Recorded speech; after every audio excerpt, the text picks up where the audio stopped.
is what that base brings into the Georgia community. It's also viability for small businesses and large businesses. 23,000 jobs, that's another one. Jobs, jobs, jobs. That base is the economic engine. That's the main top third employer in the entire state. And priceless. It's the gateway to the defense of our national defense. So very important to the base. And again, how to invest, be an action team member, the A team. General Center touched on that as well. You know, it's not all about money. Most of the people in this room have more brain power and experience that we could use to leverage to move us and propel us forward in the right direction. So it's not all about money. It's also about that, you know, intellectual capital that we can use as well. CFC, why investing makes sense. Brad, can you tap down a little bit? So, again, most folks don't want to hear it, but we do acknowledge that the base is going to get smaller. The funding streams aren't there anymore. It is going to get smaller over time. And basically, there's a tremendous influence. If the base sneezes, Middle Georgia catches a cold. We saw that last year with the sequester, and what happens? What happens when you furlough 20,000 employees? Well, guess what? People stop buying cars. People stop buying things that they can do without because they don't know. The uncertainty is very bad. We saw that. But not being all bad news, we are opportunity focused. That is our job. We need to focus on opportunity and not worry, you know, again, not worry and cry in our cereal and go, oh, you know, the base is getting smaller here. No, we need to look for opportunity, partnerships. What can we do to leverage the resources that are on the base we can use in the community? And again, it's mutually beneficial for both because guess what? The people on the base are the community. So we're all one, we're all in this together. Okay.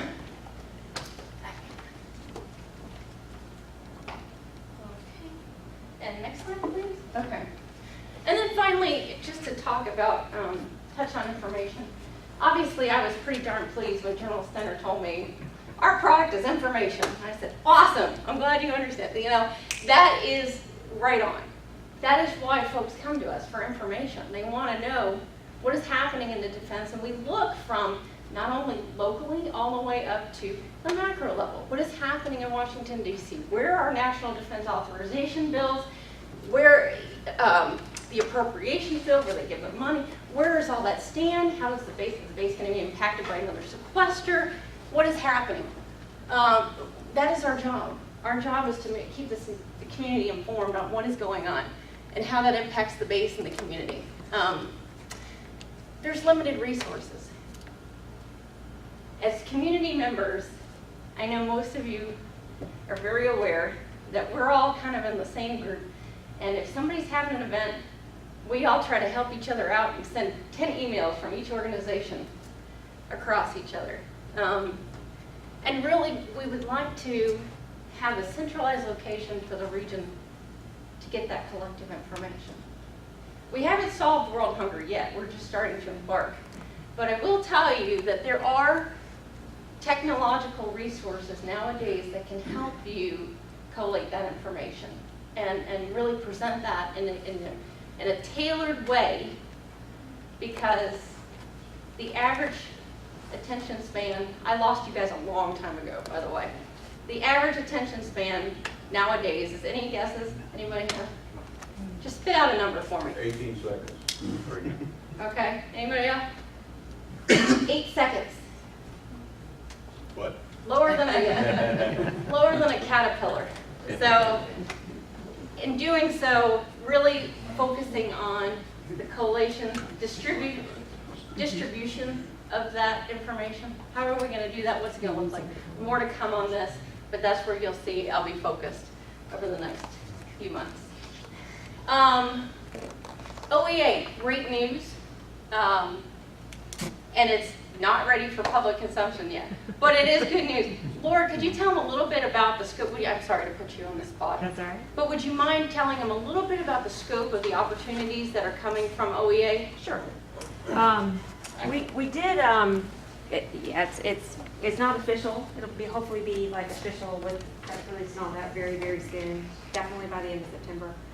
We are looking to launch a couple of things that we've been looking at trying to figure out how to do for about 18 months. One is a regional leadership program that would focus on sort of building those relationships and those connectivities and those trust relationships that you need in order to move a region forward.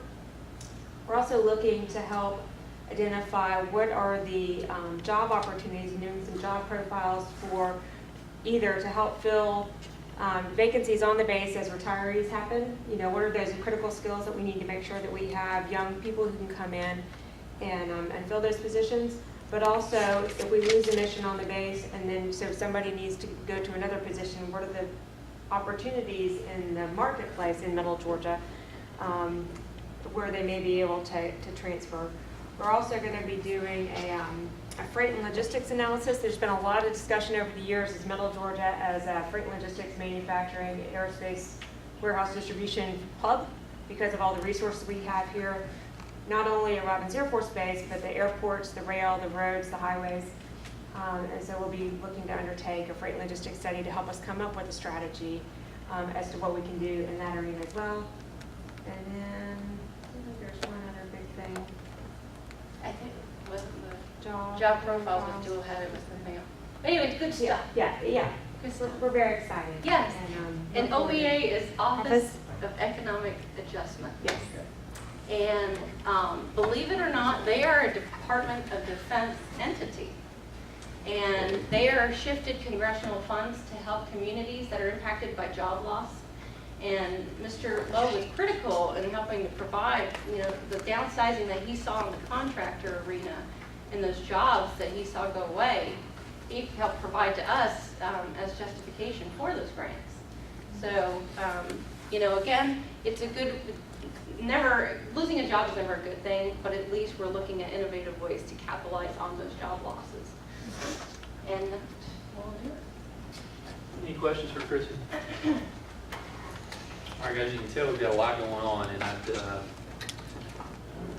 I'd like to thank General Stenner. He hit the ground running August 1, and what so far what he's been able to accomplish and kind of get in the grain of things has been inspiring. And again, probably you know, sitting on that committee, we looked at quite a few opportunities, and we found the opportunity. So couldn't be more pleased with that. With that in mind too, is everyone kind of took the collective gasp in April when we learned that General McMahon stepping down. He stepped down, but we had some people step up. But Judy, who was considered part-time, there's no way she's part-time.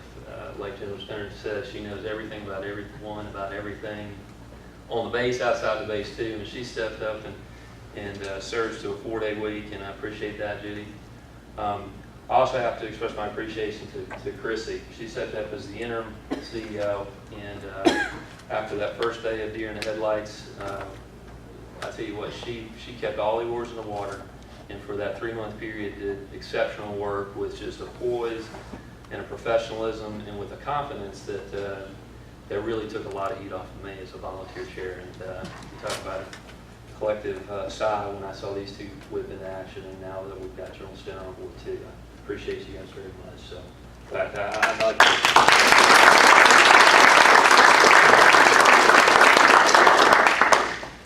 All right.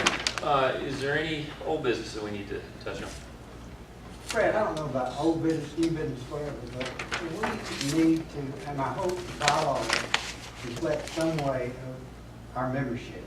We haven't had a quorum in as long as I can remember. And if it's not important to somebody, then they don't need to be here. If they're on the membership rolls, everybody's busy. The mayor was just talking just a minute ago.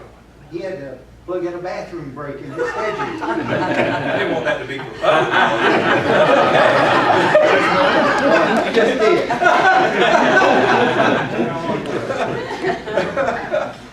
But anyway, everybody's busy, but this is important. It's real important. And I think if you're going to serve on this committee, and you need to be here. Wayne, I couldn't agree with you more. I think what we've got is over the years we grew, and we want to continue to be inclusive with everybody within the region. And so for some folks outside of the, you know, either Make a Bib, House and Peace, that kind of thing, it makes it difficult to maybe to travel sometimes. So what we're looking at is still being very inclusive, but also allowing us to be operational not only on a weekly, monthly basis, but with these meetings as well, and make sure that we get quorums and that we can operate how we need to. But to your point, I think that's where we've, this billions invested program goes. It's not only the regional leadership. I think it gets down to John Q. Public. As important as the CFC program is in terms of raising dollars, personally, I don't know that it's the amount that's so important as people inside the fence engaging with the 21st Century Partnership mission. It's like a school program or a church program. It doesn't matter how much you get in. It's just that we get them early, and then we continue to use this information flow to educate. And obviously, the change in leadership with the labor has helped tremendously. But I think this is a cultural thing inside the fence that hopefully we can help impact positively. Outside the fence, to your point, Wayne, too, is a cultural thing. If we can continue to think, nearly $3 billion of salaries into Middle Georgia, 52 cents of every dollar in Housing County, those are staggering numbers, almost scary when we rely on something that heavily. So obviously, Angie, with development authorities across the region, whatever we can do to support diversification, but also just engagement with people too. Billions invested, that's where we're going from an informational campaign, so we appreciate you guys getting out there in your discipleship too, to get other folks involved. Yes, Josh? Mr. Chairman, we may have one, I don't know, but could we have a name tag? Not that I need one especially, but so people will know who we are and that the partnership is alive and well. I like that. Sure. Yeah. Sure. We do. Membership name tag, absolutely.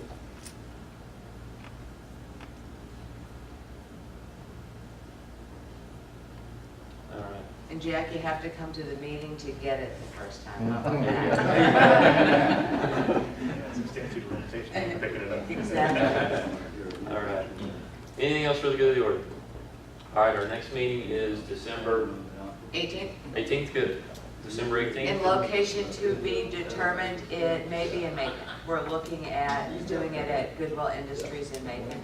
But I'll send out an email when I send out the meeting minutes to tell Thank you you. exactly All where right. it's going to be. Thank you very much. Meeting adjourned.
How you doing? All right, very good. Hey, we have. I'll be here for next week.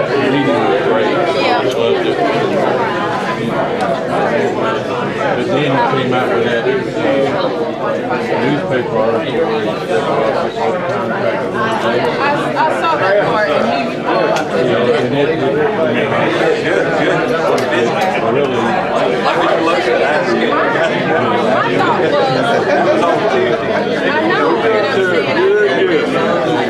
on Tuesday, I called her one time. I stopped somewhere in the road. I was just joking with her, kind of. How y'all doing? How you doing? Nice to see you. Yeah, and that's in all the love. it's a great opportunity. I like it.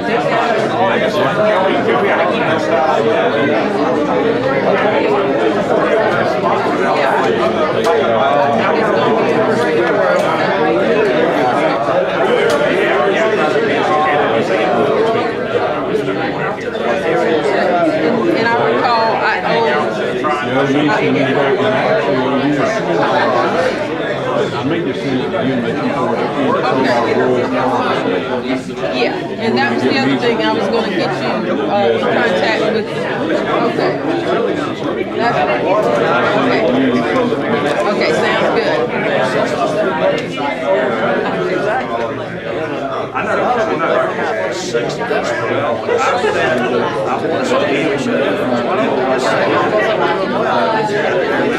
Stuff like that is just drives us insane. We're just trying to stay fast and make this a lot better. So, at some point, we need to make sure that people really understand that just because you didn't look well, they haven't rated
Yeah, we talked about it.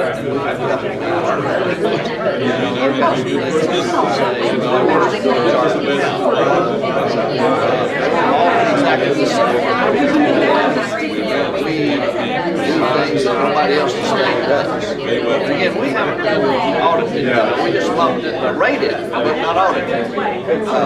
So we're a little, I wouldn't say apprehensive, but we don't want misrepresentation out there.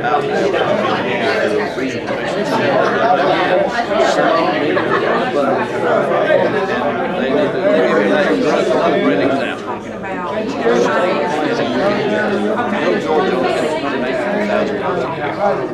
One of the things they said was, well, you need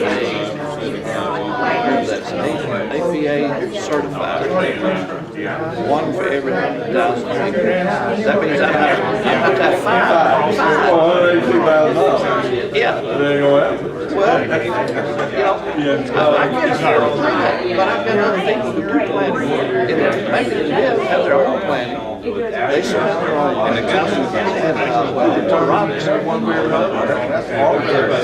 What came out of DCA was a planner that did it. I mean, they great story there. Says, you know, if you can't write a plan that somebody wants to implement, you just waste your money. So, you know, it's more about reasonableness than anything else. And I think this was the first shot at it, so I'm not going to about the first stop. I just want to make it better. At some point, we probably do. I don't think it's time to stir the pot. But I just want you to be aware, you get a call about it. Just because somebody got a 10 in the category doesn't necessarily mean that you're a bad job. Especially if you think about it. You're right, that need adjustment. That's what I can do. Sure, if they didn't send it to your city, how could audit it? So, but again, it's a comparison. That's all. All the conclusions are drawn by just looking at three.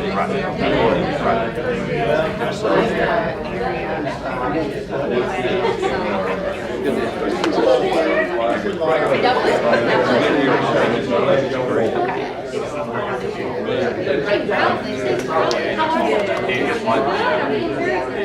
Colorado experiment. I don't know what to call it next, but after Budweiser tried to release it,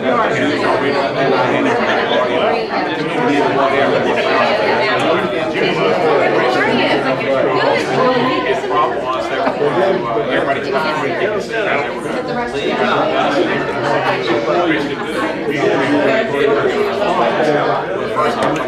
Product, we were trying to take marijuana and it stopped everybody, said, those are already